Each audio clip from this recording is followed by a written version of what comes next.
Bienvenidos, bienvenidos a Somnialis, ese refugio nocturno donde la historia se convierte en el puente perfecto hacia el descanso. Aquí, entre las sombras suaves de la noche y el murmullo de las civilizaciones antiguas, encontramos ese espacio tranquilo donde el conocimiento y la calma se entrelazan. Antes de comenzar nuestro viaje esta noche, cuéntanos, ¿desde qué rincón del mundo nos acompañas? Desde las montañas de los Andes, las costas del Mediterráneo, las llanuras de Asia, o quizás desde alguna ciudad que nunca duerme, pero donde tú buscas ese momento de paz. Déjanos saberlo en los comentarios. Nos encanta saber que esta comunidad nocturna se extiende por todo el globo. Esta noche vamos a retroceder más de 2500 años en el tiempo, a una tierra de misterio que ha fascinado a historiadores, arqueólogos y soñadores durante siglos. Vamos a explorar una civilización que floreció en el corazón de Italia mucho antes de que Roma siquiera soñara con convertirse en imperio. Una cultura sofisticada, enigmática, artística y poderosa que dejó su huella indeleble en la historia occidental, pero que la historia oficial casi olvidó. Hablamos de los etruscos, ese pueblo extraordinario que dominó la península itálica durante más de 500 años, que enseñó a los romanos el arte de la arquitectura, la ingeniería, la adivinación y el gobierno. Una civilización cuya lengua aún guarda secretos, cuyos orígenes siguen siendo objeto de debate apasionado, y cuyo legado vive en cada arco romano, en cada institución republicana, en cada ritual que Roma heredó y transformó. Imagina por un momento, estamos en el año 525 a.C. El sol se pone sobre las colinas de Toscana, tiñendo de oro y púrpura las murallas ciclópeas de Tarquinia. En lo alto de una acrópolis fortificada, se alza un templo magnificente, su techo decorado con terracotas policromadas que representan deidades con rostros serenos y sonrisas arcaicas. Los frescos de las tumbas recién excavadas en la roca viva muestran escenas de banquetes opulentos, danzarines que giran al son de la música, atletas compitiendo y parejas reclinadas en lechos compartidos, algo impensable en la Grecia contemporánea. Un augur etrusco, vestido con túnica de lino finísimo y un manto bordado con símbolos sagrados, observa el vuelo de las aves sobre el horizonte. Sus ojos entrenados interpretan cada giro, cada descenso, cada graznido. Las aves son mensajeros de los dioses, y él es el intermediario. A su lado, jóvenes aristocráticos romanos observan con reverencia absoluta. Han venido desde su pequeña aldea junto al Tíber para aprender los secretos de la disciplina etrusca, esa ciencia sagrada que les permitirá comunicarse con lo divino. Estos jóvenes romanos aún no lo saben, pero están absorbiendo las enseñanzas de una civilización que, en pocos siglos, su propia ciudad conquistará y casi borrará de la memoria colectiva. Pero esta noche, en Somnialis, vamos a rescatar esa memoria. Vamos a descubrir quiénes fueron realmente los etruscos, de dónde vinieron, cómo vivieron, qué crearon y por qué. Su misteriosa desaparición no significa que hayan desaparecido realmente. Acomódate, ajusta la almohada, deja que tu mente viaje con nosotros. Esta noche, desentrañamos el secreto antes de Roma. Para comprender a los etruscos, debemos primero situarnos en el contexto del Mediterráneo durante la Edad del Hierro, ese período fascinante que va aproximadamente desde el año 1200 hasta el año 500 a.C. Es una época de transformaciones profundas, de migraciones masivas, de colapso de antiguas civilizaciones y surgimiento de nuevas potencias. El mundo mediterráneo del segundo milenio antes de Cristo había estado dominado por grandes civilizaciones palaciegas: los micénicos en Grecia, los hititas en Anatolia, el Egipto de los faraones, las ciudades-estado de Oriente Próximo. Pero alrededor del año 1200 a.C., todo ese sistema colapsa. Los arqueólogos lo llaman el colapso de la Edad del Bronce tardío, y fue catastrófico. Ciudades que habían florecido durante siglos fueron abandonadas o destruidas. Las redes comerciales se fragmentaron. La escritura desapareció en muchas regiones durante siglos.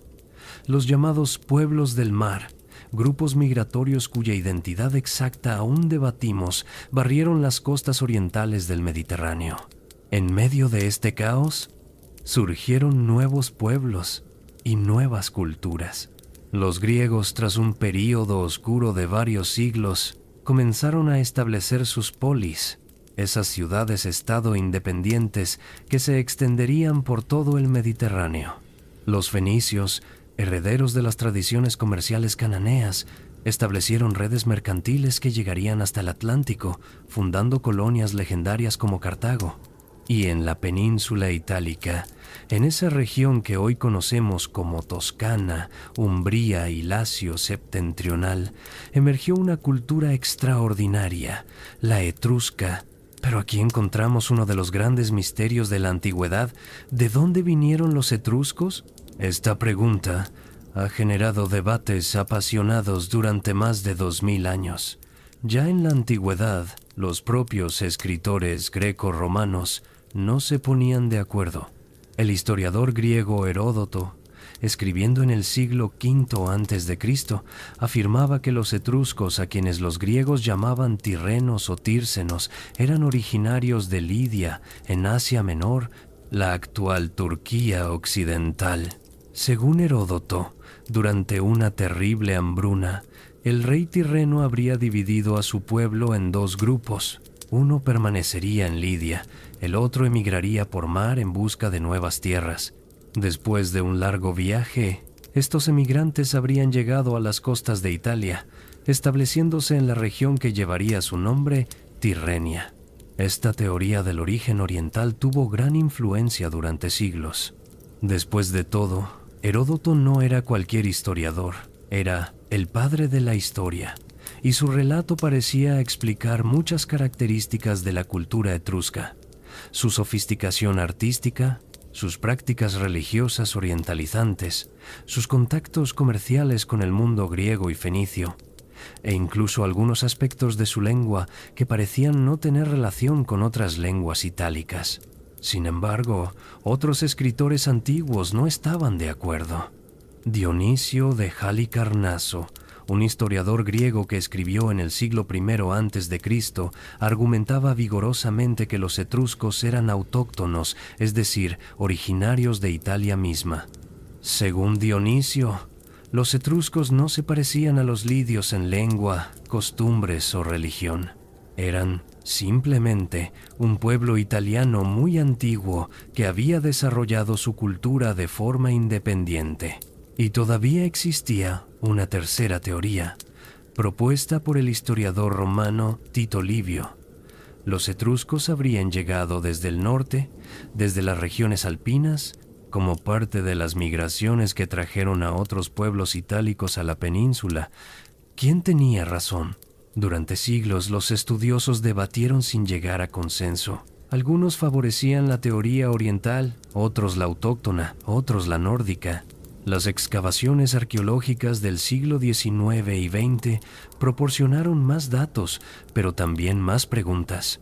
Lo fascinante es que la respuesta moderna integra elementos de varias teorías. Los análisis de ADN antiguo realizados en las últimas 2 décadas han revelado que los etruscos eran genéticamente similares a otras poblaciones itálicas de la Edad del Hierro, lo que apoya la teoría autóctona. Sin embargo, también muestran un pequeño componente de ascendencia de Anatolia, la región de Asia Menor, lo que podría indicar algún tipo de migración o contacto en épocas muy antiguas, quizás durante la transición entre la Edad del Bronce y la Edad del Hierro. La mayoría de los arqueólogos modernos sostienen que la civilización etrusca surgió de una continuidad cultural que se remonta a la cultura villanoviana de la Edad del Hierro temprana, alrededor del año 900 a.C. Esta cultura villanoviana, llamada así por el sitio arqueológico de Villanova, cerca de Bolonia, se caracterizaba por el uso de cremación, con cenizas depositadas en urnas bicónicas, una cerámica distintiva y asentamientos en colinas fortificadas. Durante los siglos IX y VIII antes de Cristo, esta cultura villanoviana experimentó una transformación extraordinaria. Los contactos con comerciantes griegos y fenicios que navegaban por el Tirreno trajeron nuevas ideas, nuevas tecnologías, nuevos estilos artísticos. Las comunidades locales comenzaron a desarrollar formas de organización social más complejas. Surgieron élites aristocráticas que acumulaban riqueza a través del control de recursos minerales. La región era rica en hierro, cobre y otros metales y del comercio marítimo. Las excavaciones de necrópolis villanovianas revelan esta transformación. Las tumbas tempranas son relativamente simples, pozos con urnas de cenizas y algunos objetos personales. Pero hacia el siglo VIII a.C., comenzamos a ver tumbas mucho más elaboradas. Algunas son cámaras excavadas en roca con múltiples habitaciones, decoradas con frescos, llenas de objetos preciosos, vajillas de bronce, joyas de oro y ámbar, armas finamente trabajadas, objetos importados de Grecia, Fenicia y Egipto. Esta es la transición entre la cultura villanoviana y la civilización etrusca propiamente dicha. No fue una ruptura repentina, no fue una invasión masiva, sino una evolución gradual acelerada por el contacto con el mundo mediterráneo más amplio. Para el año 700 a.C., ya podemos hablar de ciudades etruscas plenamente desarrolladas. 12 ciudades principales. Las fuentes antiguas hablan de la Dodecápolis etrusca. Dominaban el territorio. Velles, Tarquinia, Caere, Bulci, Betulonia, Rosel, Volterra, Populonia, Arezzo, Cortona, Perugia y Clusio. Cada una era una ciudad-estado independiente, gobernada por reyes o magistrados locales, pero todas compartían lengua, religión, costumbres y, cuando era necesario, formaban ligas para la defensa común o empresas comerciales. Estas ciudades no eran aldeas primitivas. Las excavaciones han revelado sistemas urbanos planificados con calles rectas, sistemas de drenaje sofisticados, murallas imponentes, construidas con enormes bloques de piedra sin argamasa, la técnica que más tarde los romanos llamarían ciclopia, templos monumentales, ágoras o plazas públicas y barrios residenciales con casas de varios pisos. La ubicación de estas ciudades no era casual. Los etruscos eran maestros en el arte de elegir sitios estratégicos. La mayoría de sus ciudades se alzaban en colinas fácilmente defendibles, cerca de ríos navegables o de la costa, rodeadas de tierras agrícolas fértiles. Controlaban los recursos minerales de los montes de la Tolfa y de la isla de Elba. Dominaban las rutas comerciales terrestres y marítimas que conectaban el norte de Italia con el Mediterráneo central. Y aquí llegamos a uno de los aspectos más fascinantes y frustrantes de los etruscos: su lengua.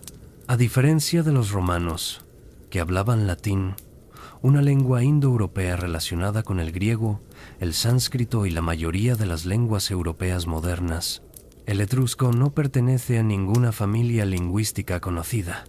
Es lo que los lingüistas llaman una lengua aislada. Tenemos miles de inscripciones etruscas, más de 10.000 textos que van desde breves epitafios hasta documentos más extensos.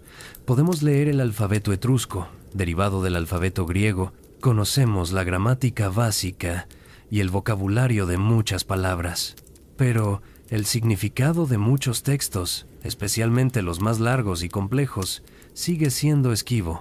No tenemos una piedra roseta etrusca, ningún texto bilingüe extenso que nos permita descifrar completamente la lengua. Esto añade una capa de misterio a toda la civilización etrusca.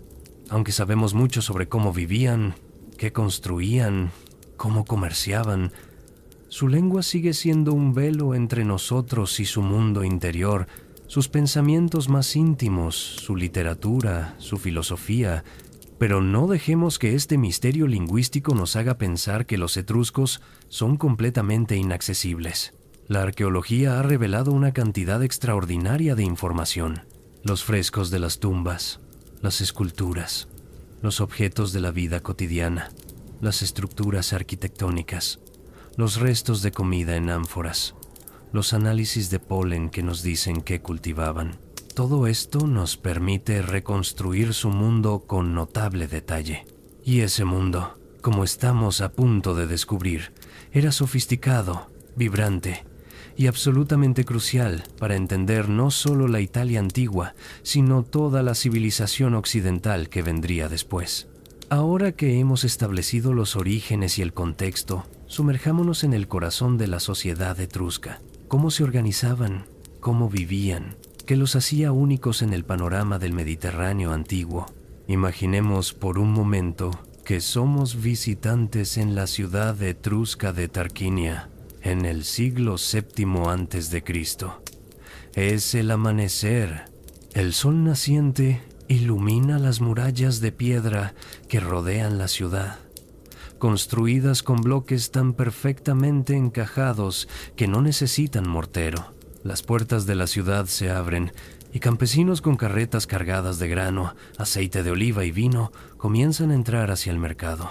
Caminamos por calles pavimentadas, algo notable para la época, que siguen un plan ortogonal, un diseño en cuadrícula que los etruscos perfeccionaron y que más tarde Roma adoptaría para todas sus colonias. Las casas están construidas con ladrillos de barro cocido y madera. Muchas tienen 2 pisos. Los techos son de terracota, con tejas decoradas que a veces terminan en antefijas. Esas placas ornamentales con rostros de gorgona o máscaras apotropaicas para alejar el mal. En el centro de la ciudad nos encontramos con el espacio sagrado, el templum. El templo etrusco es diferente de los griegos. Mientras que los templos griegos son estructuras de piedra rodeadas de columnatas en todos sus lados, el templo etrusco está construido principalmente en madera y ladrillo, elevado sobre un alto podio de piedra, con columnas solo en la fachada frontal. El interior se divide en 3 cellas, 3 habitaciones sagradas dedicadas a la tríada de divinidades principales. El techo está decorado con elaboradas esculturas de terracota policromada que representan escenas mitológicas. La sociedad etrusca era profundamente jerárquica, pero también sorprendentemente dinámica. En la cúspide estaban las familias aristocráticas, los príncipes. Estas familias controlaban la tierra, los recursos minerales, el comercio marítimo y el poder político. Las tumbas de estos aristócratas son auténticos palacios subterráneos, cámaras excavadas en la roca con múltiples habitaciones, decoradas con frescos vibrantes que nos permiten asomarnos a su mundo. ¿Y qué mundo era ese? Los frescos de la necrópolis de Tarquinia, de Cerveteri, de Bulsi, son ventanas extraordinarias hacia la vida cotidiana etrusca. Vemos escenas de banquetes donde hombres y mujeres reclinan juntos en lechos, algo escandaloso para los griegos contemporáneos, donde las mujeres respetables estaban relegadas a los gineseos, los aposentos femeninos. En el mundo etrusco, las mujeres de la aristocracia participaban activamente en la vida social, asistían a banquetes, competiciones atléticas, eventos religiosos. Este aspecto ha fascinado a los historiadores modernos. Los escritores griegos y romanos, con sus propias normas de género más restrictivas, comentaban con sorpresa y a veces con desaprobación la libertad de las mujeres etruscas. El historiador griego Teopompo, escribiendo en el siglo IV a.C., describe con evidente sesgo cómo las mujeres etruscas cenaban con hombres que no eran sus maridos, bebían vino libremente y cuidaban su aspecto físico con gran esmero. Más allá del sesgo misógino de las fuentes griegas, lo que las evidencias arqueológicas confirman es que las mujeres etruscas gozaban de un estatus social relativamente alto para los estándares antiguos. Las inscripciones funerarias etrusca mencionan tanto el nombre del padre como el de la madre, algo poco común en el mundo antiguo. Las tumbas de mujeres contienen objetos de gran valor, joyas elaboradas, espejos de bronce finamente decorados con escenas mitológicas grabadas, instrumentos musicales, objetos de tocador sofisticados. Una de las tumbas más famosas de Cerveteri, llamada la tumba de los esposos, contiene un sarcófago de terracota que representa a una pareja aristocrática reclinada en un banquete. Lo notable es que están representados con igualdad absoluta. Ambos reclinan en el mismo lecho, ambos gesticulan en conversación animada, ambos participan del momento. Esta representación contrasta dramáticamente con las convenciones del arte griego contemporáneo, donde tal intimidad pública entre esposos raramente se representa. Debajo de la aristocracia había una clase intermedia de artesanos, comerciantes, pequeños propietarios. Las ciudades etruscas eran centros de manufactura sofisticada. Los talleres producían cerámica de alta calidad inicialmente imitando estilos griegos, pero desarrollando gradualmente estilos distintivamente etruscos, trabajos en bronce de extraordinaria maestría técnica, joyería de oro y plata con técnicas de granulado tan finas que rivalizaban con cualquier cosa producida en el Mediterráneo, esculturas en terracota y piedra. Los etruscos eran maestros metalúrgicos. Controlaban yacimientos de cobre en las colinas de Campiglia y de hierro en la isla de Elba. Las excavaciones de sitios como Populonia, el único puerto etrusco importante, han revelado evidencias de fundición a escala industrial. Los escorias de hierro, los residuos de la fundición, se acumulan en montículos masivos que todavía son visibles hoy. Este hierro etrusco era exportado por todo el Mediterráneo, y en la base de la pirámide social estaban los siervos y esclavos. Como todas las sociedades antiguas, la etrusca dependía del trabajo forzado. Los prisioneros de guerra, los deudores insolventes, los nacidos en condición servil, trabajaban en las minas, en los campos, en las casas de los aristócratas. Las fuentes antiguas mencionan ocasionales revueltas de esclavos, lo que sugiere que su condición era dura y que la resistencia existía. La economía etrusca era sorprendentemente diversificada. La agricultura era, por supuesto, fundamental. Los etruscos cultivaban trigo, cebada, legumbres, pero destacaban especialmente en el cultivo de la vid y el olivo. Los vinos etruscos eran apreciados en todo el Mediterráneo. Las ánforas etruscas, grandes recipientes de cerámica para transportar vino y aceite, se han encontrado en yacimientos arqueológicos desde el sur de Francia hasta el norte de África, desde España hasta Grecia. Pero más allá de la agricultura, el comercio marítimo era la fuente principal de riqueza para muchas ciudades etruscas. Los marineros etruscos, que los griegos llamaban tirrenos, dominaban el mar Tirreno, de ahí su nombre. Establecieron colonias y puestos comerciales. Comerciaban con los griegos de la Magna Grecia, las colonias griegas del sur de Italia y Sicilia, comerciaban con los fenicios y más tarde con los cartagineses, comerciaban incluso con los pueblos celtas del norte de los Alpes.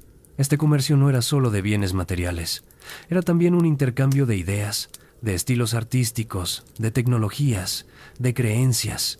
Los etruscos adoptaban y adaptaban constantemente. Tomaban el alfabeto griego y lo modificaban para su lengua. Adoptaban divinidades griegas, pero las reinterpretaban según sus propias tradiciones.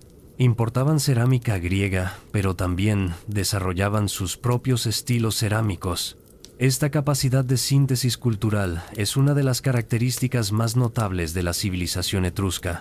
Un aspecto fundamental de la vida etrusca era la religión. Los etruscos eran profundamente religiosos, pero su religiosidad tenía características únicas.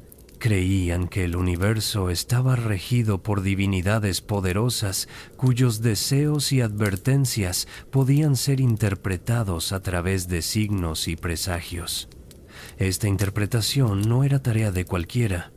Requería conocimiento especializado, una disciplina completa que los romanos más tarde llamarían disciplina etrusca. Los sacerdotes etruscos se especializaban en varias formas de adivinación. Los augures interpretaban el vuelo de las aves. Los arúspices examinaban las vísceras de animales sacrificados, especialmente el hígado, buscando anomalías que revelaran la voluntad divina. Un hígado de bronce encontrado en Piacenza, datado del siglo II a.C., es en realidad un modelo didáctico dividido en 40 secciones, cada una inscrita con el nombre de una divinidad. Era una guía de estudio para arúspices en formación, un mapa del cosmos divino reflejado en el órgano de un animal sacrificial. Los etruscos también practicaban la fulguriatio, la interpretación de los rayos. Creían que diferentes dioses lanzaban diferentes tipos de rayos y que el lugar, el momento y las características del rayo revelaban mensajes divinos. Llevaban registros meticulosos de dónde caían los rayos, qué daño causaban y cómo debía responder la comunidad. Esta religiosidad permea toda la vida etrusca. Antes de fundar una ciudad, se realizaban rituales elaborados para delimitar el espacio sagrado. El fundador trazaba el perímetro con un arado, dejando aberturas para las puertas. El espacio dentro era augurado, dividido en secciones según los puntos cardinales y las divisiones del cielo. Esta práctica, el rito de la fundación, sería adoptada íntegramente por Roma. La leyenda de Rómulo trazando el Pomerium, el límite sagrado de Roma, con un arado es claramente una tradición etrusca. Las casas etruscas, incluso las más modestas, tenían altares domésticos. Las familias hacían ofrendas diarias a los dioses del hogar, los ancestros, las fuerzas protectoras. La vida cotidiana estaba entretejida con lo sagrado. No había separación clara entre lo secular y lo religioso, entre el mundo profano y el mundo divino. Todo estaba conectado, todo tenía significado potencial, todo podía ser un mensaje de los dioses. Y cuando llegaba la muerte, los etruscos creían que no era el final, sino una transición. El mundo de los muertos era tan real como el mundo de los vivos. Por eso, las tumbas eran casas para los muertos, equipadas con todo lo necesario para el más allá: muebles, vajillas, comida, vino, armas, juegos. Las paredes se decoraban con escenas de la vida del difunto, no en tono luctuoso, sino celebratorio. Banquetes, danzas, competiciones atléticas, música. La muerte era una transición, no una extinción. Este es el mundo etrusco en su plenitud emergente. Una sociedad compleja, sofisticada, profundamente religiosa, con un arte vibrante, una economía dinámica y una capacidad notable para absorber e integrar influencias externas sin perder su identidad distintiva. Pero este mundo no surgió en el vacío.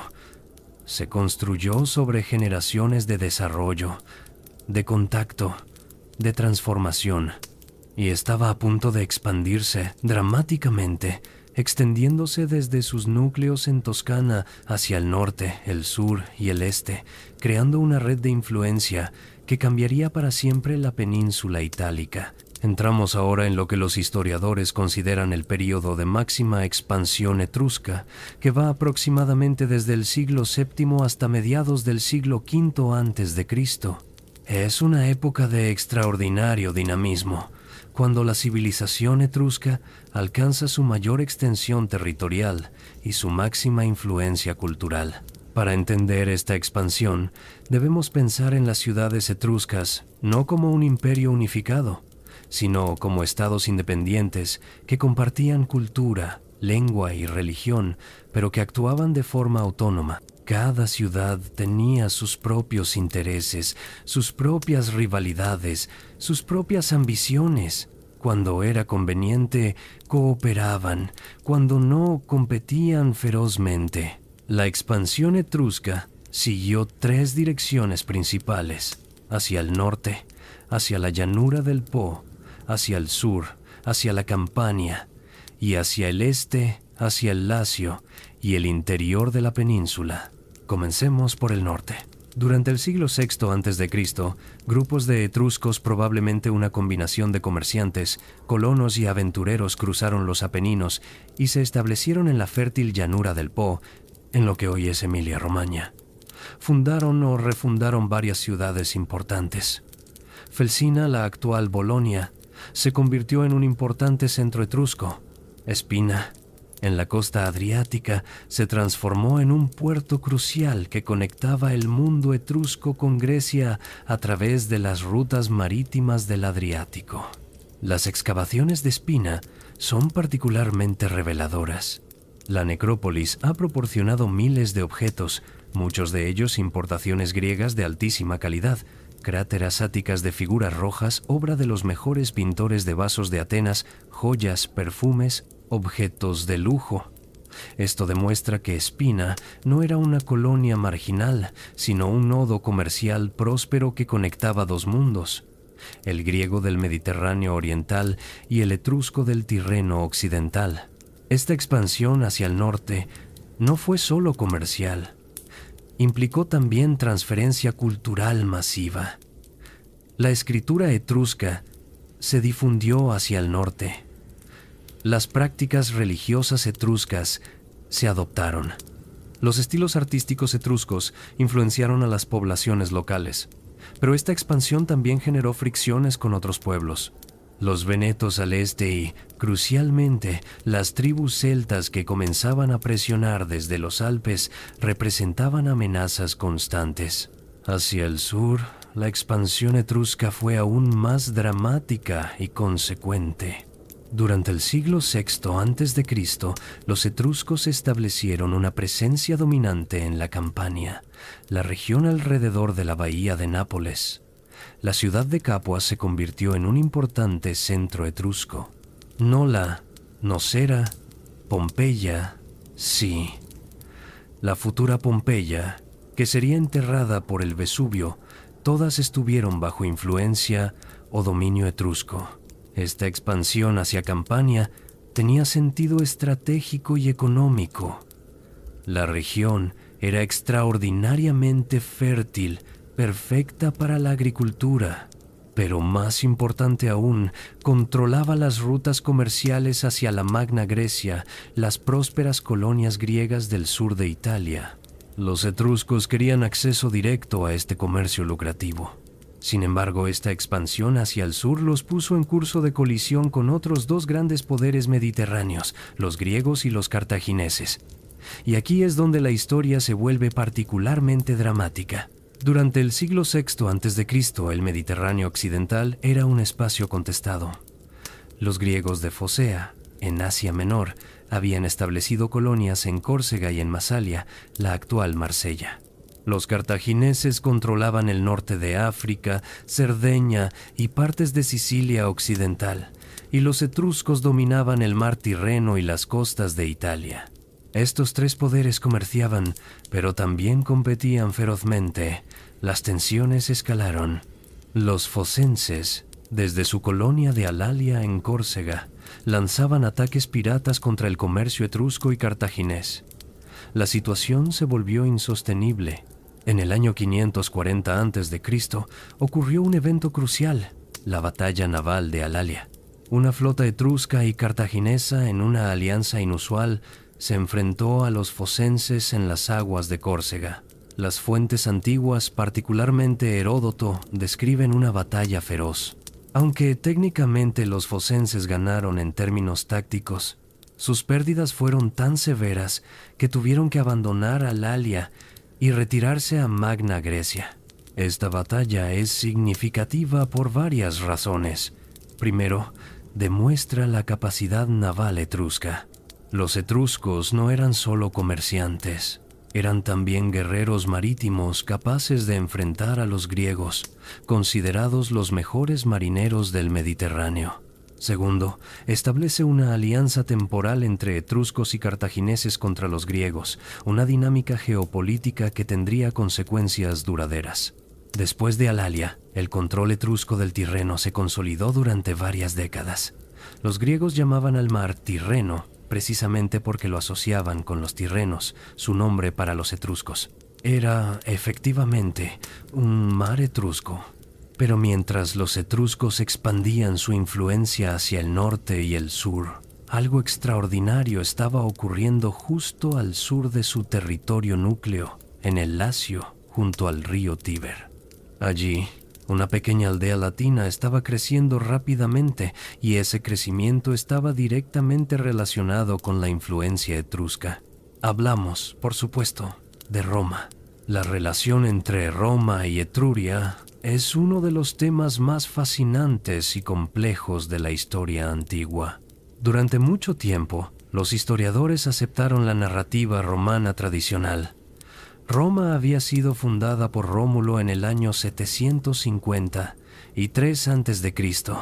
Había sido gobernada por 7 reyes, los últimos 3 de los cuales eran etruscos, hasta que los romanos nobles expulsaron al último rey tirano, Tarquinio el Soberbio, en el año 509 a.C., estableciendo la República. Esta narrativa tradicional tiene elementos de verdad, pero es también, en gran medida, propaganda retrospectiva. La arqueología moderna ha revelado una historia más compleja y matizada. Roma, durante el siglo VII y VI a.C., no era una ciudad independiente que fue conquistada por reyes etruscos. Era, más probablemente, una de varias ciudades latinas que estaban siendo profundamente influenciadas cultural, política y económicamente por sus vecinos etruscos más sofisticados. Los etruscos no conquistaron Roma en el sentido militar. Más bien, familias aristocráticas etruscas se establecieron en Roma. Se casaron con la aristocracia latina, trajeron consigo artesanos, tecnologías, ideas. La transformación de Roma durante el siglo VI a.C., de un conjunto de aldeas en colinas a una ciudad urbanizada, fue en gran medida obra de influencia etrusca. Los reyes etruscos de Roma, Tarquinio Prisco, Servio Tulio, Tarquinio el Soberbio, probablemente fueron figuras históricas reales, aunque sus biografías legendarias están muy embellecidas. Bajo su gobierno, Roma se transformó. Se drenó el valle entre las colinas donde más tarde estaría el Foro Romano, permitiendo el desarrollo de un espacio público central. Se construyeron las primeras murallas de la ciudad. Se estableció el templo de Júpiter Capitolino, el santuario más importante de Roma, que era claramente etrusco en diseño y ejecución. Las excavaciones arqueológicas han confirmado esta profunda influencia etrusca. Los restos del templo de Júpiter muestran características típicamente etruscas. Un alto podio, columnas solo en la fachada frontal, decoraciones de terracota policromada. De hecho, la tradición romana afirmaba que el templo fue construido por artesanos etruscos, traídos específicamente de Velles. Pero la influencia etrusca en Roma fue mucho más allá de la arquitectura. Los romanos adoptaron el alfabeto etrusco, que a su vez derivaba del griego. Adoptaron prácticas religiosas etruscas, incluyendo la adivinación augural, que se volvería central en la religión romana. Adoptaron las insignias del poder, las fases, esos haces de varas con un hacha que representaban el poder del magistrado y que más tarde darían nombre al fascismo, la silla curul de marfil, la toga con borde púrpura, los lictores que precedían a los magistrados. Todo esto era etrusco en origen.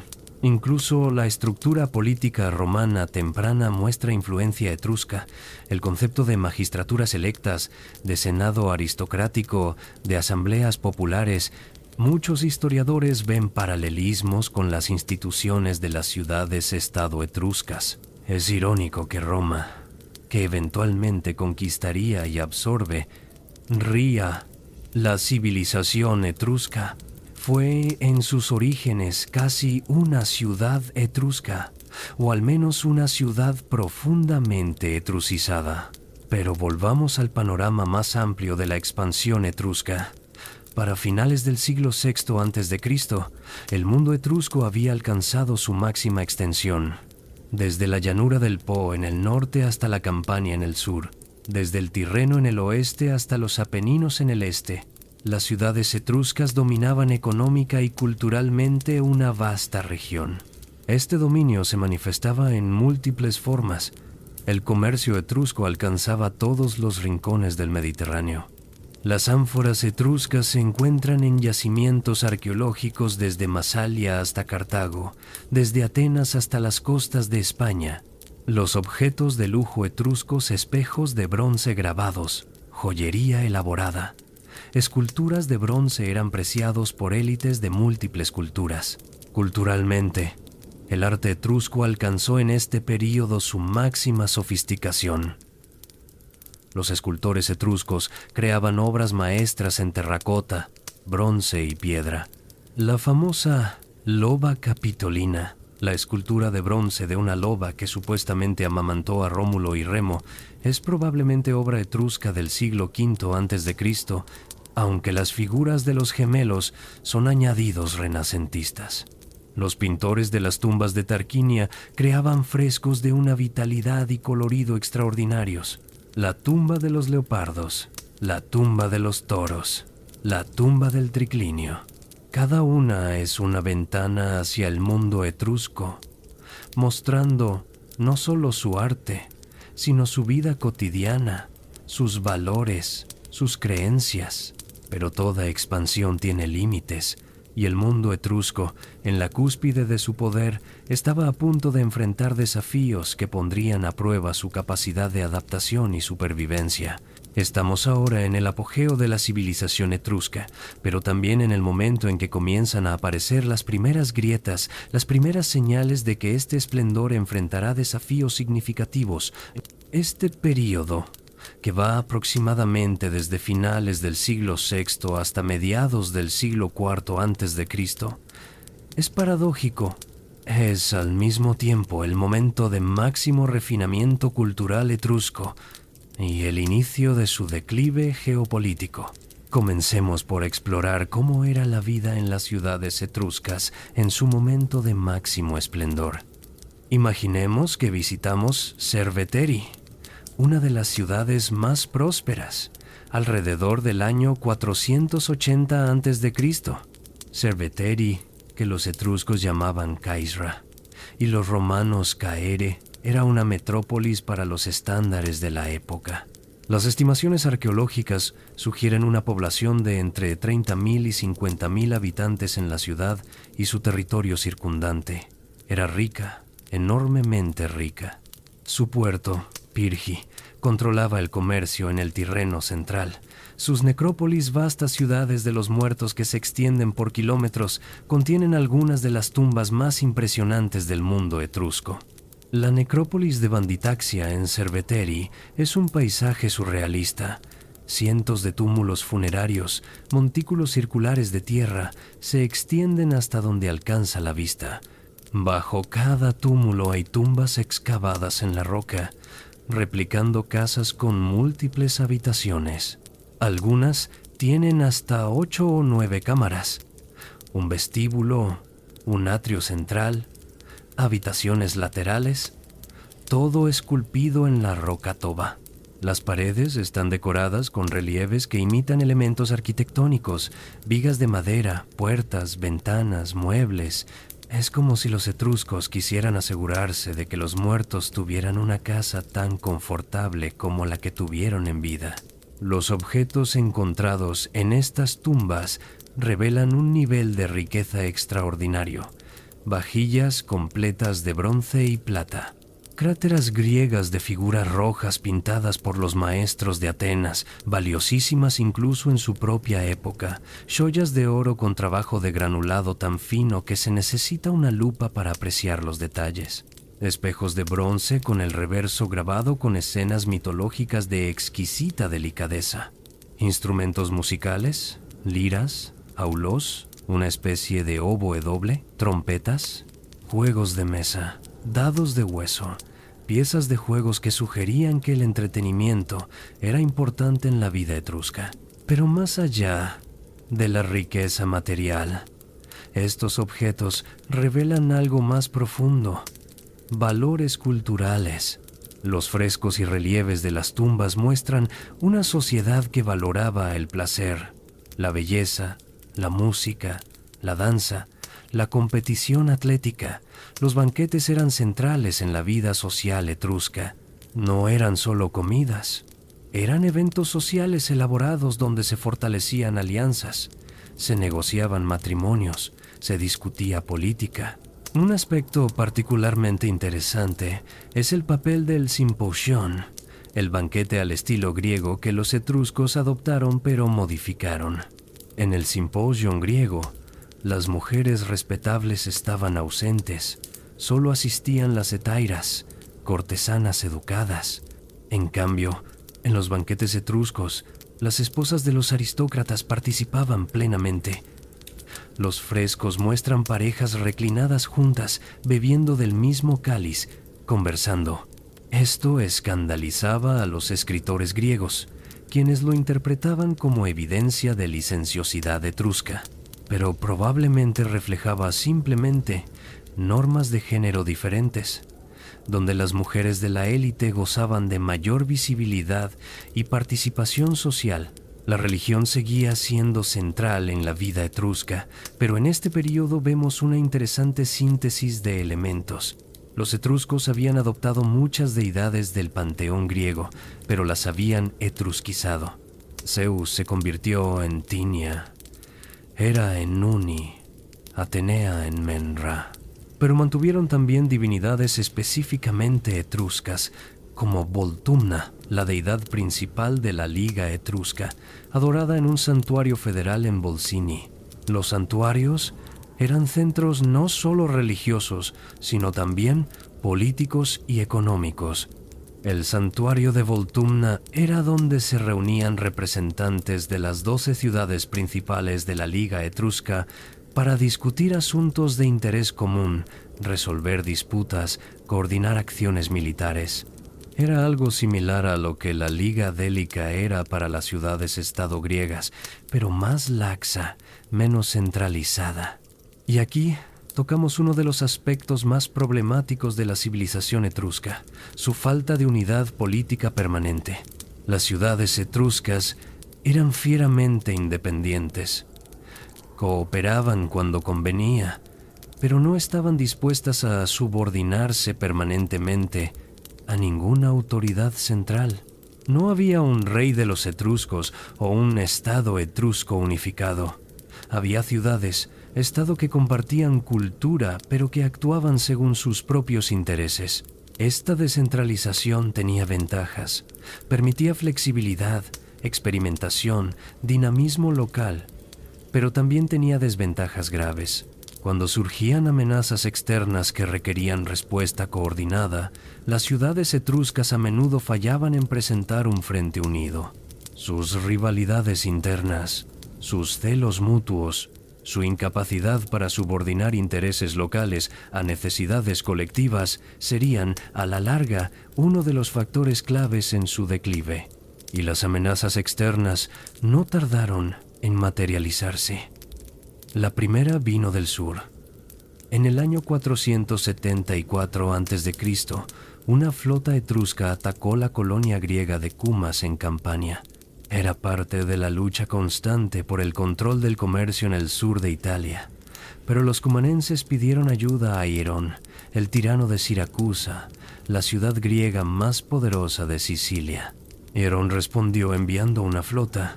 En una batalla naval frente a las costas de Cumas, la flota siracusana derrotó decisivamente a los etruscos. Fue un desastre. Las fuentes antiguas hablan de pérdidas masivas, de naves hundidas, de prisioneros etruscos. Pero más allá de las pérdidas materiales, la derrota tuvo consecuencias estratégicas profundas.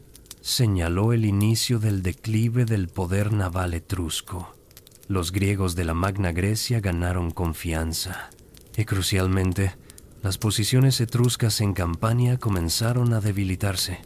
Durante las décadas siguientes, las ciudades etruscas de Campania fueron presionadas desde múltiples direcciones. Los griegos desde el sur, los samnitas, un pueblo itálico montañés, y guerrero desde el este. Gradualmente, las ciudades etruscas de Campania fueron cayendo. Capua fue conquistada por los samnitas en el año 423 a.C. Otras ciudades siguieron. Para finales del siglo V a.C., la presencia etrusca en Campania había prácticamente desaparecido. En el norte, la situación no era mejor.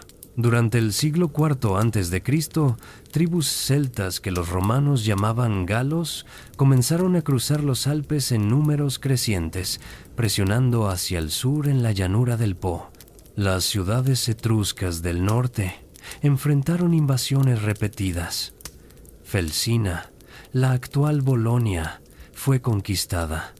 Los celtas eran guerreros feroces, y las ciudades etruscas, acostumbradas al comercio y la diplomacia, luchaban para resistir esta presión militar constante.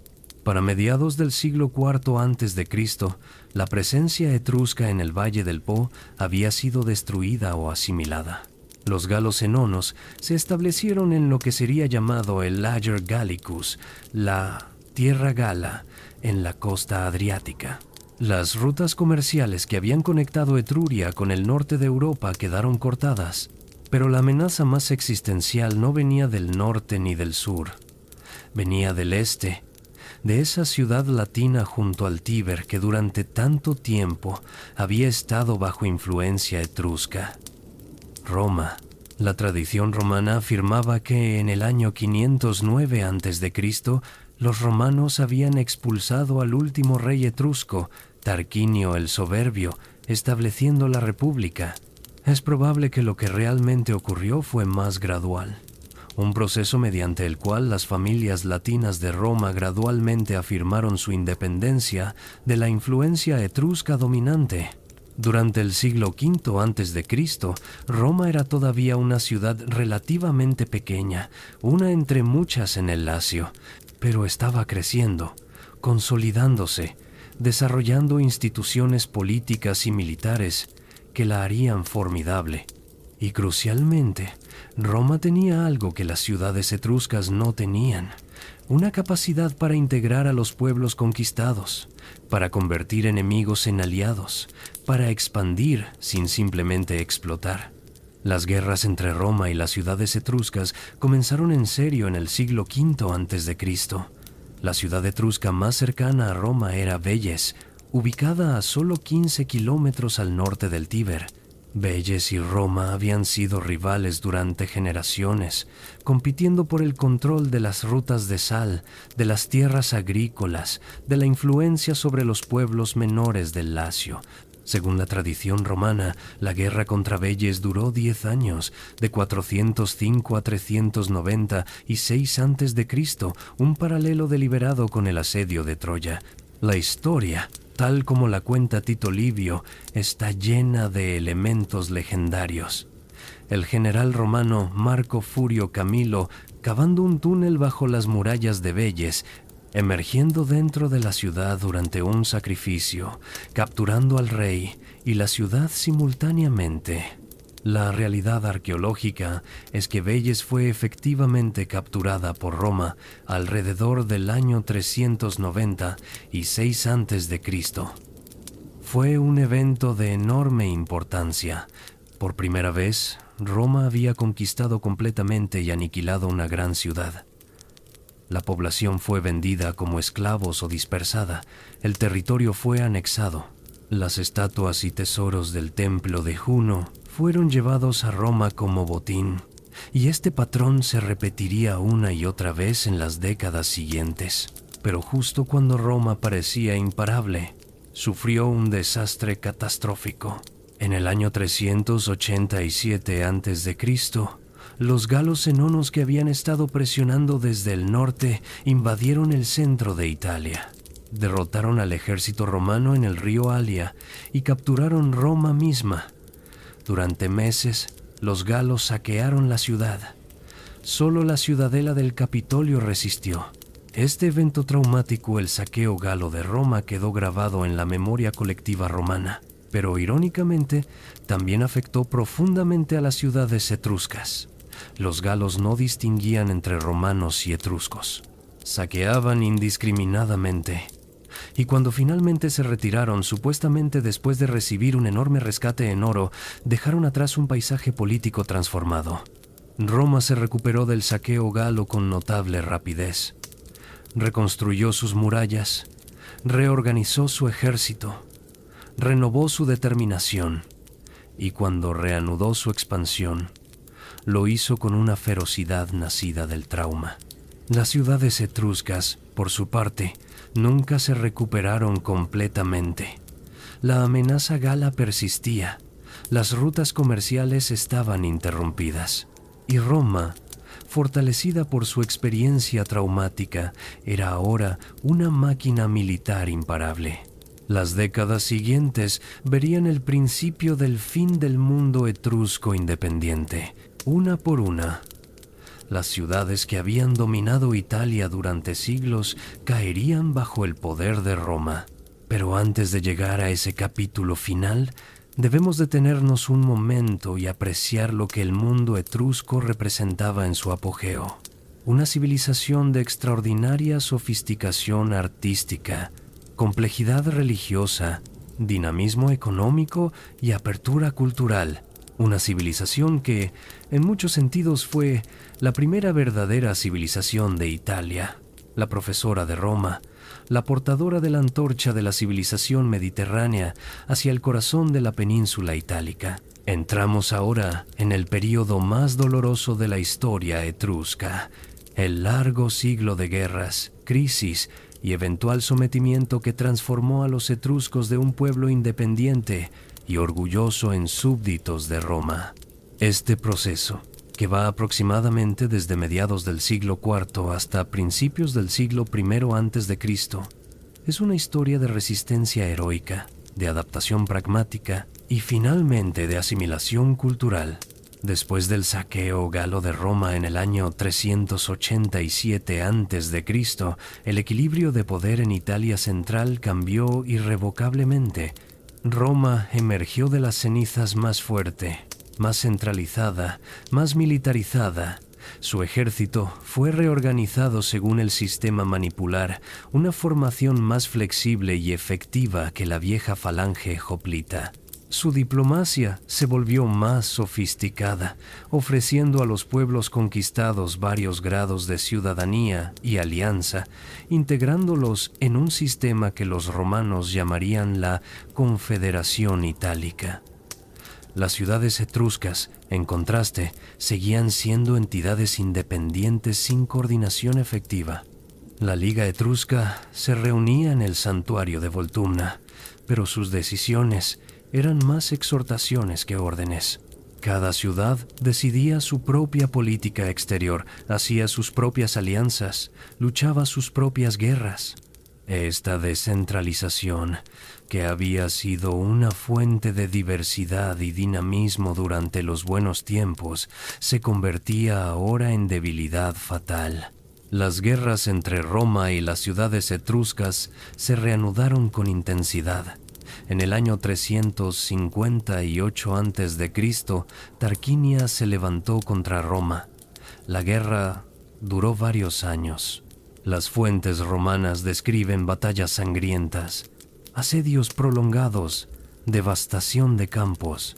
Finalmente, en el año 351 a.C., Tarquinia fue forzada a aceptar una tregua de 40 años con Roma. No era una paz entre iguales, era el reconocimiento tácito de la supremacía romana. Otras ciudades siguieron diferentes estrategias. Caere, siempre pragmática, buscó acomodarse con Roma.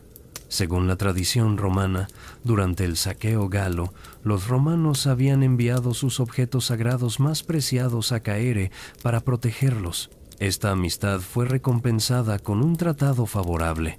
Los habitantes de Caere recibieron lo que los romanos llamaban ciudadanía sin voto, un estatus que les daba protección legal romana pero no participación política.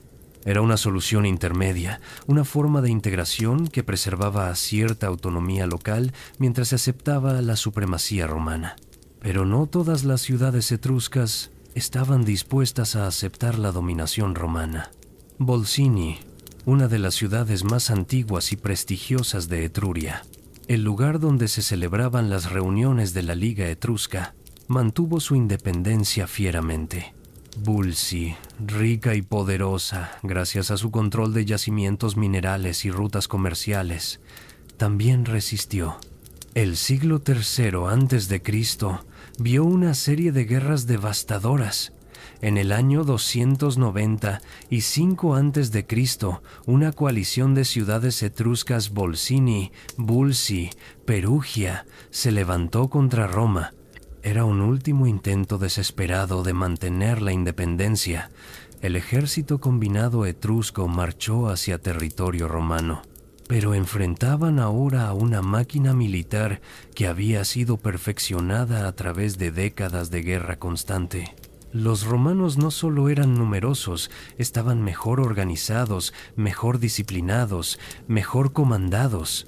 Y crucialmente tenían algo que los etruscos no tenían, la capacidad de absorber pérdidas masivas y seguir luchando. La reserva de mano de obra romana, alimentada por la ciudadanía extendida a aliados latinos y otros pueblos itálicos, parecía inagotable. La coalición etrusca fue derrotada. Las ciudades rebeldes fueron castigadas duramente. Volsí perdió gran parte de su territorio. Perugia fue forzada a aceptar términos humillantes. Pero Volsini seguía resistiendo. En el año 264 a.C. ocurrió un evento que los historiadores romanos describieron con fascinación mórbida. Una revuelta de esclavos en Volsini. Según estas fuentes, los esclavos de Volsini se rebelaron. Tomaron el control de la ciudad e incluso se casaron con las esposas de sus antiguos amos. La aristocracia etrusca, desesperada, pidió ayuda a Roma. Esta historia probablemente contiene exageraciones y propaganda. Los romanos la usaban para justificar lo que vino después. Lo que sí sabemos con certeza es que en el año 264 a.C., un ejército romano sitió Volsini. Después de resistencia prolongada, la ciudad cayó. Y entonces Roma hizo algo sin precedentes. Destruyó completamente Volsini. La población fue deportada a un nuevo sitio a varios kilómetros de distancia. El antiguo Volsini, la ciudad santa de la Liga Etrusca, fue literalmente borrado del mapa. Su santuario de Voltumna fue saqueado. Las estatuas de sus dioses fueron llevadas a Roma como trofeos. Esta destrucción de Volsini marca un punto de inflexión.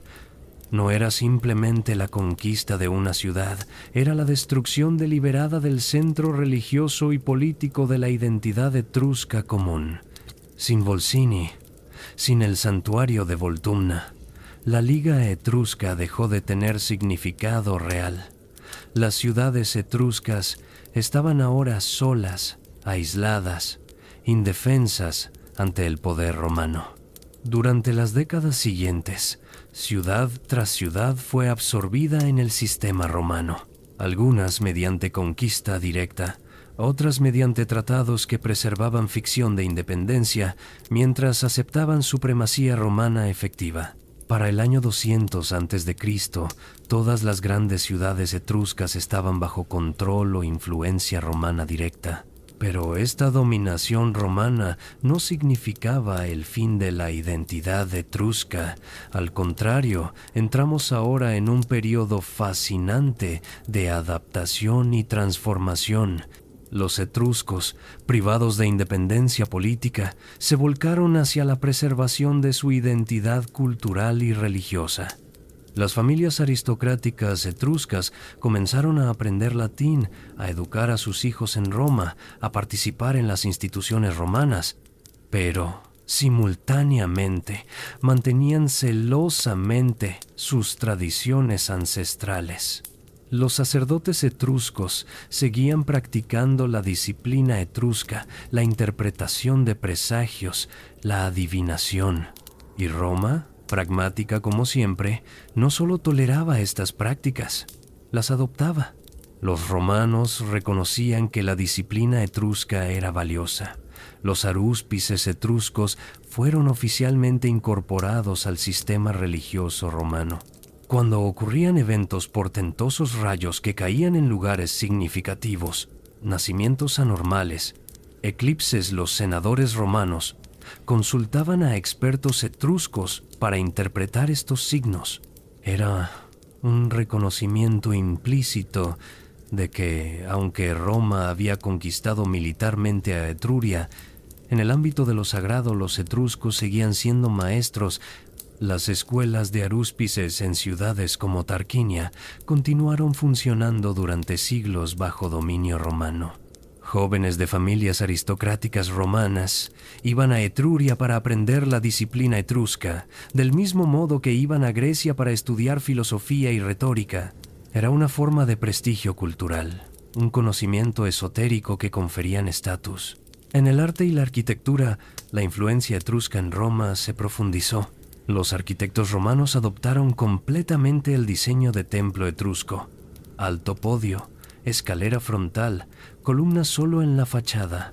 El famoso arco romano, que se convertiría en símbolo de la arquitectura imperial, era en realidad una invención etrusca. Las técnicas de construcción con arcos de piedra, las bóvedas, los sistemas de drenaje, todo esto vino de Etruria. En la vida cotidiana, elementos etruscos se filtraban constantemente en la cultura romana. Los gladiadores, esa institución tan asociada con Roma, tenían orígenes etruscos.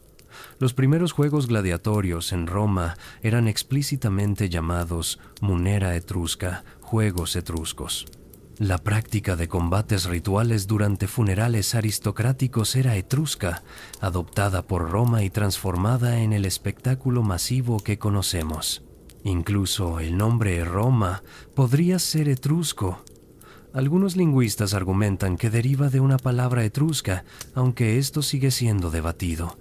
Lo que es indiscutible es que el vocabulario latino está lleno de préstamos etruscos, palabras relacionadas con religión, arquitectura, espectáculos públicos, términos técnicos. Pero mientras esta asimilación cultural ocurría, algo más profundo estaba sucediendo. La lengua etrusca estaba muriendo. Generación tras generación de etruscos crecía hablando latín como lengua principal. El etrusco se convertía en lengua litúrgica, usada solo en contextos religiosos, del mismo modo que el latín posteriormente se mantendría solo en la iglesia después de que las lenguas vernáculas lo reemplazaran. Para el siglo I a.C., el etrusco era una lengua moribunda. El emperador Claudio, que reinó del año 41 al 54 después de Cristo, escribió una historia de los etruscos en 20 volúmenes. Desafortunadamente, esta obra no sobrevivió, pero el hecho de que un emperador romano dedicara tanto esfuerzo a documentar la historia y cultura etruscas sugiere que ya en su época se reconocía que estaban desapareciendo.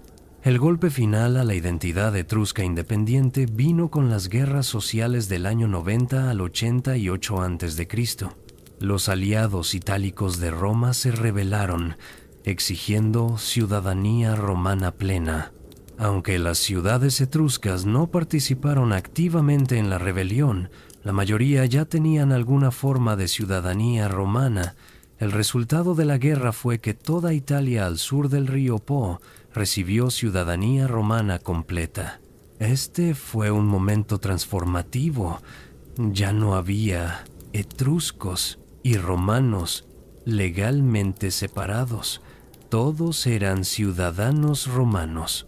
Las ciudades etruscas se convirtieron en municipios romanos, con magistrados locales que tenían nombres latinos, que seguían leyes romanas, que votaban en asambleas romanas. La asimilación era completa, o casi, porque algo notable ocurrió. Aunque los etruscos desaparecieron como entidad política independiente, aunque su lengua murió, su identidad cultural persistió de formas sutiles. Las familias aristocráticas etruscas mantenían con orgullo sus genealogías, rastreando sus linajes hasta los reyes y sacerdotes prerromanos. Escribían sus nombres usando el sistema etrusco de nomenclatura incluso cuando hablaban y escribían en latín.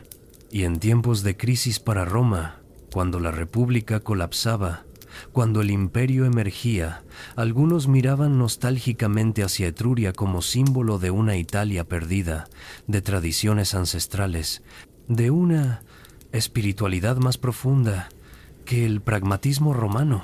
El poeta Propercio, que vivió durante el reinado de Augusto, se identificaba orgullosamente con su herencia etrusca. En sus versos evocaba la antigua Perugia etrusca, lamentaba las tumbas de sus ancestros. Era una forma de resistencia cultural, suave pero persistente, una afirmación de que Roma no había borrado completamente a Etruria, sino que la había absorbido, integrado, transformado en parte de sí misma. Llegamos ahora al capítulo final de nuestro viaje nocturno a través de la civilización etrusca. Hemos visto su origen misterioso, su florecimiento espléndido, su expansión ambiciosa, su resistencia heroica, su declive inevitable. Ahora debemos preguntarnos, ¿qué queda? ¿Qué legado dejaron los etruscos? ¿Por qué debería importarnos hoy una civilización que desapareció hace más de 2000 años? La respuesta es que los etruscos nunca desaparecieron realmente. Se transformaron, se disolvieron en algo más grande, pero sus contribuciones a la civilización occidental son profundas y duraderas. Para entender el legado etrusco, debemos mirar en múltiples direcciones. Hacia Roma, hacia la cultura europea posterior, hacia el arte, la arquitectura, la religión, las ideas políticas. Comencemos con Roma. Es imposible entender Roma sin entender Etruria. Durante siglos, los historiadores tendían a aceptar la narrativa romana que minimizaba la influencia etrusca, presentando a Roma como si hubiera surgido plenamente formada de raíces latinas puras. Pero la arqueología y la investigación moderna han demostrado cuán profundamente etrusca era la Roma temprana. La urbanización de Roma durante el siglo VI a.C. fue obra etrusca. Los sistemas de drenaje, las primeras murallas, los templos monumentales, la planificación urbana, todo esto llegó de Etruria. El famoso Cloaca Máxima, el sistema de alcantarillado que drenaba el Valle del Foro, era tecnología etrusca. Y funcionó tan bien que algunas secciones siguen en uso hoy, más de 2500 años después. La arquitectura religiosa romana era fundamentalmente etrusca. El diseño del templo romano con su alto podio, su escalinata frontal, su techo inclinado, derivaba directamente de modelos etruscos. Los materiales también. El uso de terracota policromada para decorar frontones y techos, tan característico de la arquitectura romana temprana, era técnica etrusca. Y más allá de lo material, las prácticas religiosas romanas estaban saturadas de influencia etrusca. La adivinación augural, que requería que ninguna decisión importante se tomara sin consultar los auspicios, era etrusca. El arte de la aruspicina, la interpretación de vísceras de animales sacrificados, era etrusco. Los libros rituales que contenían las reglas para la fundación de ciudades, la consagración de templos, la interpretación de prodigios, todos eran etruscos en origen. El Colegio de Arúspices, una de las corporaciones sacerdotales más prestigiosas de Roma, estaba compuesto por expertos etruscos o entrenados en tradiciones etruscas. Cuando ocurrían eventos considerados portentosos, un rayo que caía en el Capitolio, el nacimiento de un animal con características anormales, un eclipse solar, el Senado romano convocaba a los arúspices. Su interpretación podía determinar decisiones políticas, militares, incluso cambios constitucionales. Este respeto romano por el conocimiento sacerdotal etrusco persistió durante siglos. Incluso en el siglo V después de Cristo, cuando el cristianismo era ya la religión oficial del imperio y las antiguas prácticas paganas estaban siendo suprimidas, las referencias a la disciplina etrusca aparecen en textos. Era vista como sabiduría ancestral, conocimiento antiguo que conectaba con los orígenes mismos de Italia. En el ámbito político, el legado etrusco es más sutil pero no menos significativo. Las insignias del poder político romano, las fases, la silla curul, la toga pretexta con su borde púrpura, eran todas de origen etrusco. Los lictores que precedían a los magistrados romanos, llevando las fases como símbolos de imperium, el poder de mando, seguían una práctica que se remontaba a los reyes etruscos. La estructura misma de la República Romana muestra posibles influencias etruscas. La idea de magistraturas electas anuales, de colegialidad donde 2 cónsules compartían poder, de un senado aristocrático que aconsejaba pero no gobernaba directamente. Todas estas características encuentran paralelos en lo que sabemos de las instituciones políticas de las ciudades-estado etruscas. Aunque la evidencia es fragmentaria, parece probable que Roma no inventó estas instituciones de la nada, sino que las adaptó de modelos que había observado en sus vecinos etruscos. En el arte, el legado etrusco es visible y tangible. Los escultores romanos aprendieron su oficio de maestros etruscos. La tradición de retratos realistas, que se convertiría en una de las características más distintivas del arte romano, tiene raíces etruscas. Los etruscos ya en el siglo IV a.C. estaban creando retratos individualizados, captando características faciales específicas en lugar de tipos idealizados. Este realismo fue adoptado y perfeccionado por Roma. Las técnicas metalúrgicas etruscas, el trabajo del bronce, el granulado en oro, la filigrana fueron absorbidas por artesanos romanos. Los bronces romanos, tan admirados en la antigüedad y el Renacimiento, continuaban tradiciones que se remontaban a los maestros broncistas de Bulci y Chiusi. Incluso en áreas donde pensaríamos que Roma era completamente original, encontramos huellas etruscas. Los juegos gladiatorios, esa institución tan asociada con la Roma imperial, tenían orígenes etruscos. Los primeros munera, espectáculos de combate durante funerales aristocráticos, eran prácticas etruscas. Roma las adoptó, las expandió, las transformó en espectáculos masivos en anfiteatros monumentales, pero las semillas estaban en Etruria. El lenguaje es otro vector del legado etrusco. Aunque el latín es una lengua indoeuropea no relacionada con el etrusco, adoptó numerosos préstamos del etrusco. Palabras relacionadas con arquitectura, religión, espectáculos, organización social. Algunos términos latinos, cuyo origen había desconcertado a los lingüistas durante siglos, ahora se reconocen como préstamos etruscos. Y a través del latín, estas palabras etruscas llegaron a las lenguas romances modernas y, de ahí, a muchas otras lenguas europeas. Estamos hablando palabras, conceptos, ideas que se originaron en Etruria hace 2500 años y que seguimos usando hoy sin saber su origen. Pero el legado etrusco va más allá de lo que Roma heredó directamente. La civilización etrusca representó algo crucial en la historia de Europa. Fue el primer gran florecimiento cultural en lo que hoy es Italia, el primer desarrollo urbano complejo, la primera sociedad letrada. Antes de los etruscos, la península itálica estaba habitada por pueblos neolíticos y de la Edad del Bronce con culturas materiales relativamente simples. Los etruscos trajeron la escritura, el urbanismo, el arte monumental, la arquitectura sofisticada, el comercio mediterráneo complejo.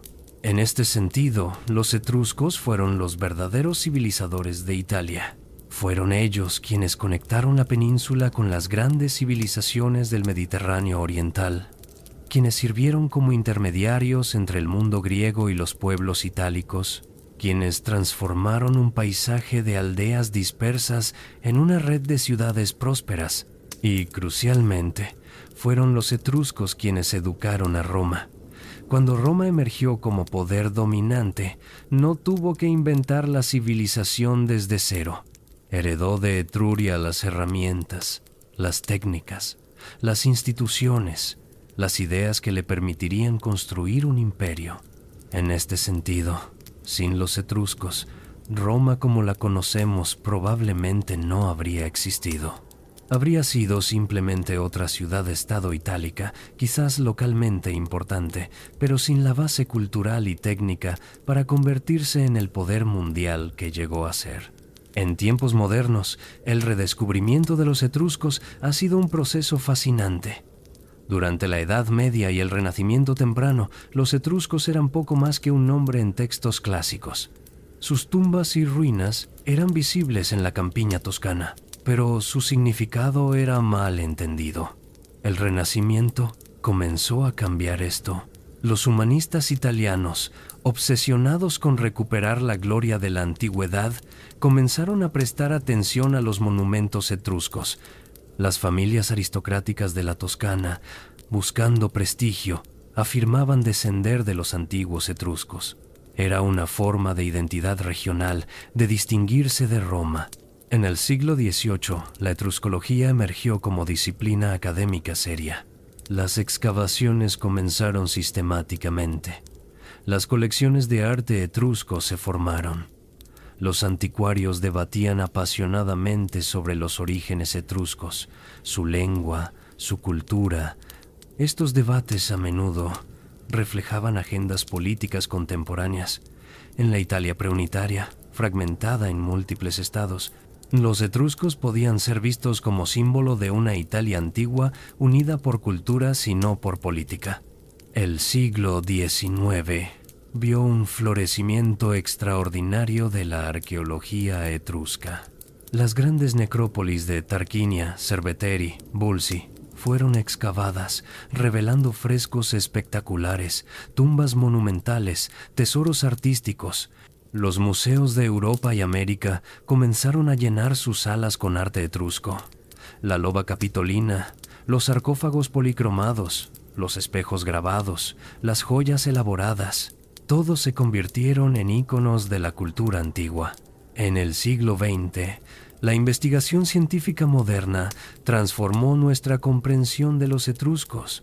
La estratigrafía arqueológica, el análisis de cerámicas, los estudios de polen, el análisis de isótopos y más recientemente el ADN antiguo han proporcionado datos que los anticuarios del siglo XVIII no podían imaginar. Y sin embargo, los etruscos mantienen su aura de misterio. Su lengua, aunque parcialmente comprendida, no está completamente descifrada. Sus textos literarios, si existieron, no han sobrevivido. Su religión, aunque conocemos sus prácticas rituales, mantiene aspectos enigmáticos. Este misterio es parte del atractivo etrusco, parte de por qué continúan fascinando. En la cultura popular moderna, los etruscos ocupan un espacio interesante. No son tan conocidos como los griegos o los romanos. No han capturado la imaginación popular de la misma manera. Pero para aquellos que los descubren, ejercen una atracción particular. Son sofisticados pero misteriosos, importantes pero olvidados, los profesores secretos de Roma, la civilización perdida que sin embargo dejó huellas indelebles. Artistas modernos han sido inspirados por el arte etrusco.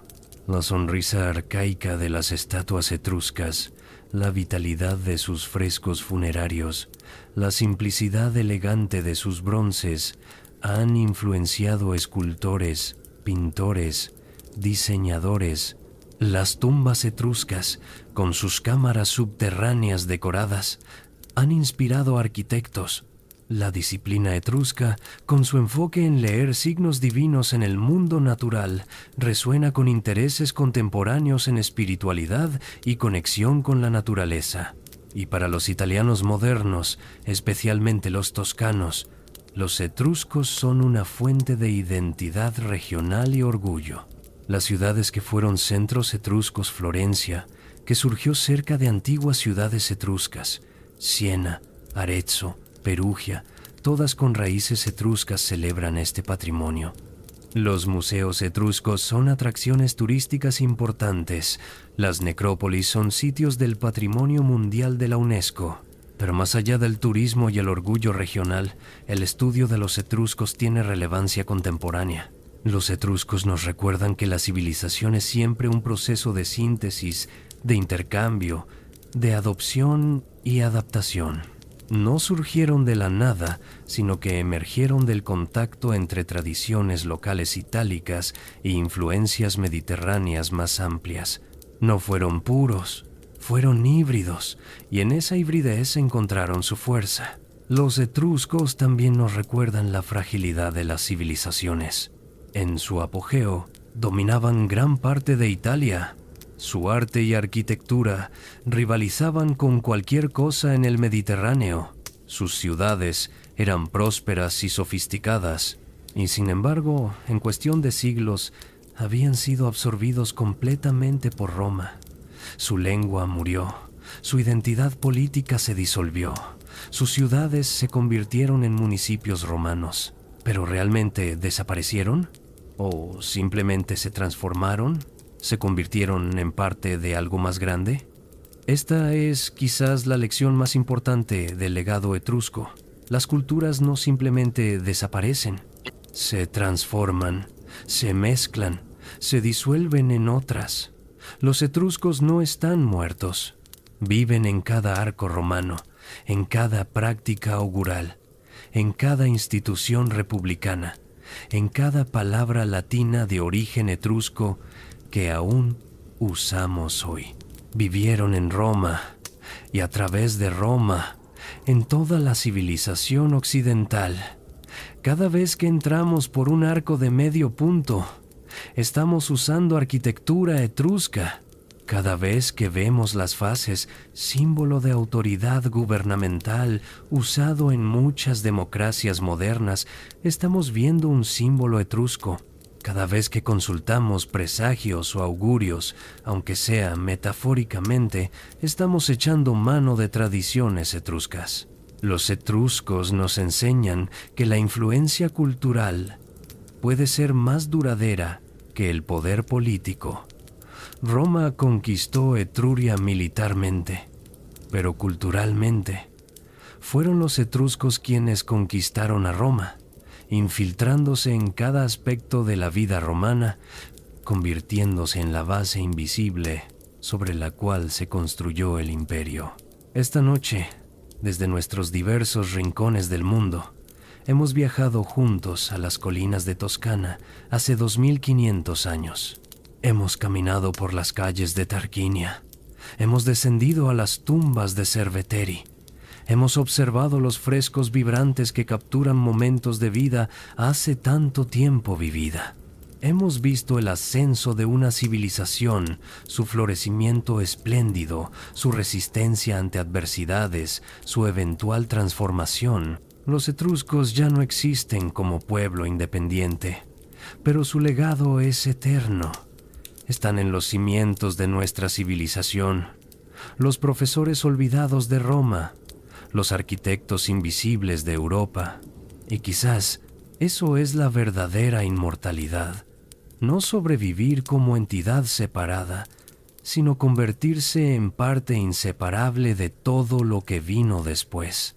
Y así llegamos al final de nuestro viaje nocturno por el mundo etrusco. Desde las brumas del origen, a través de siglos de esplendor, hasta su transformación y absorción en Roma, hemos seguido el arco de una de las civilizaciones más fascinantes y menos comprendidas de la antigüedad. ¿Qué nos dicen los etruscos hoy, aquí, en nuestro propio tiempo? Creo que nos hablan de varias verdades profundas sobre la naturaleza de la civilización, la cultura y la identidad. Primero, nos recuerdan que toda civilización es un mosaico, una síntesis de múltiples influencias. Los etruscos no surgieron en aislamiento. Emergieron del contacto entre tradiciones locales itálicas y el mundo mediterráneo más amplio. Adoptaron el alfabeto de los griegos, técnicas artísticas de Oriente Próximo, prácticas comerciales de los fenicios, Pero no fueron meros imitadores. Sintetizaron estas influencias, las transformaron, crearon algo distintivamente etrusco. En nuestro mundo globalizado, donde las culturas se mezclan constantemente, donde las identidades son cada vez más híbridas, los etruscos nos muestran que esta hibridez no es debilidad, es fuerza. La capacidad de absorber, adaptar, sintetizar es lo que permite a las culturas florecer. Segundo, los etruscos nos recuerdan la importancia de lo que dejamos atrás. Políticamente, fueron absorbidos por Roma. Lingüísticamente, su lengua murió, pero culturalmente, su legado es inmenso. Enseñaron a Roma el arte de la arquitectura, la ingeniería, la religión organizada, la urbanización. Sin los etruscos, Roma habría sido algo muy diferente, y por extensión, toda la civilización occidental sería diferente. Esto nos hace reflexionar sobre qué legados estamos construyendo nosotros. Cuando nuestras civilizaciones contemporáneas eventualmente se transformen, cuando nuestras lenguas evolucionen o incluso desaparezcan, ¿qué quedará? ¿Qué habremos contribuido al río continuo de la civilización humana? Los etruscos nos muestran que los legados más duraderos no son necesariamente los más visibles. No son siempre las conquistas militares o los imperios políticos. Son a menudo las contribuciones culturales, técnicas, intelectuales, espirituales.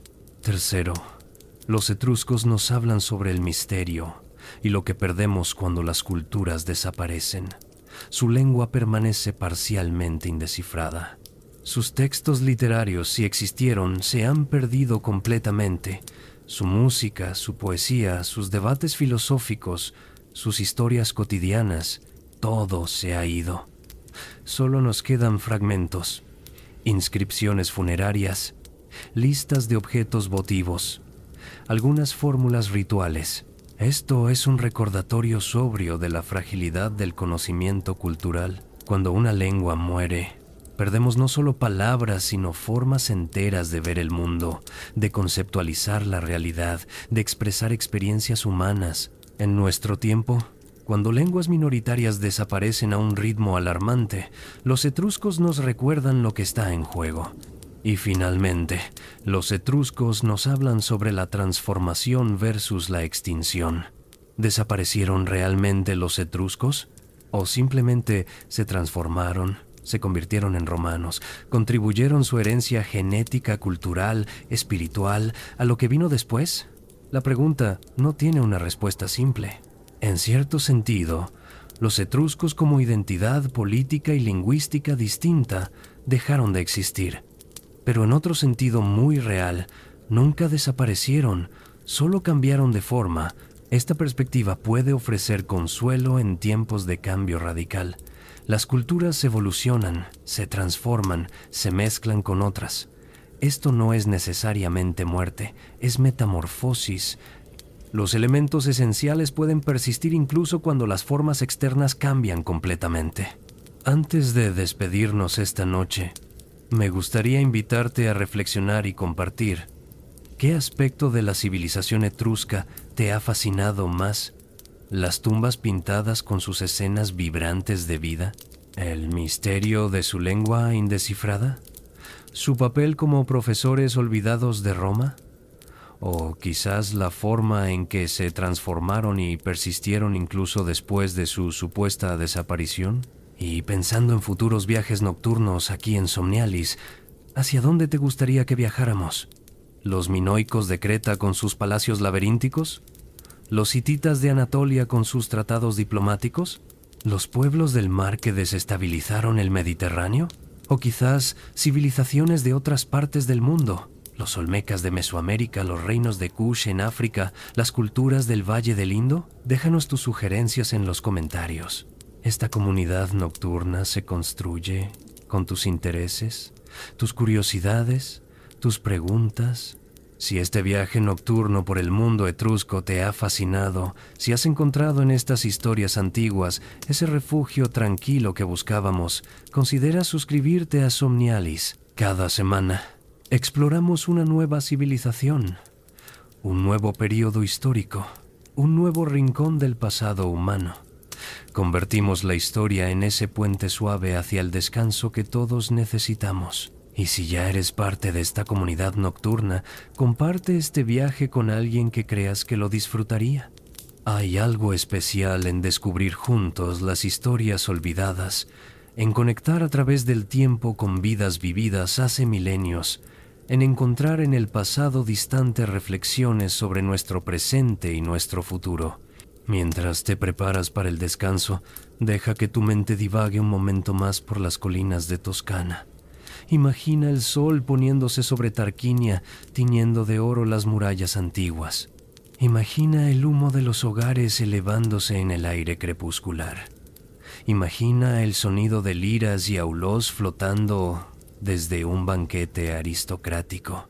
Imagina un augur etrusco observando el vuelo de las aves, interpretando mensajes divinos en sus movimientos. Ese mundo se ha ido, pero también permanece. En cada arco que atravesamos, en cada ciudad planificada, en cada institución democrática, en cada ritual que marca nuestras transiciones de vida. Los etruscos viven en los cimientos invisibles de nuestra civilización, recordándonos que nada se pierde verdaderamente, todo se transforma, todo persiste de formas que a menudo no reconocemos. Que esta noche descansen bien, queridos compañeros de viaje, que sus sueños los lleven a ciudades antiguas y paisajes olvidados, que encuentren en el pasado distante esa paz y perspectiva que el presente a veces nos niega. Nos vemos en el próximo viaje nocturno, en otra exploración, en otra historia que merece ser contada, recordada, honrada. Desde cualquier rincón del mundo donde te encuentres, buenas noches.